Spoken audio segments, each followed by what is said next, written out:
Hello everyone, কেমন আছো তোমরা সবাই? আজকে বানাবো একটু ব্রেড স্যান্ডউইচ। তার জন্য আমি ভেজিটেবলসগুলো সব নিয়ে নিয়েছিলাম, চিজও নিয়ে নিয়েছিলাম অনেক ধরনের চিলি সস, সয়া সস আর একটু টমেটো সস।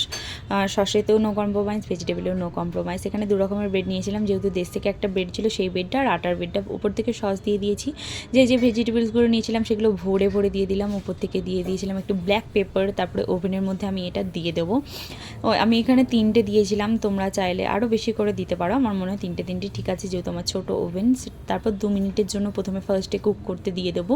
2 মিনিট হয়ে যাওয়ার পর তোমরা উল্টে দিয়ে আবার 1 মিনিটের মতন কুক করবে, তাহলে দু সাইডটা ভালো করে হবে। এখানে দিদি বানাচ্ছিল ওই আমলা নিয়েছে, তোমাকে আগের ভিডিওতে তোমাদের দেখালাম, সেটারই এখানে বানাচ্ছিল। দেখো চিজগুলো কি ভালোভাবে মেল্ট হয়ে গেছে আর ভেতরটাও ভীষণ ভালোভাবে কুক হয়েছিল আর খেতেও জাস্ট দুর্দান্ত ছিল।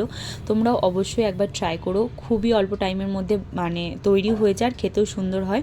আর দিদি ছিল এটা ফার্স্ট বানানো ডোনাট। চলো আজকের মতো টাটা।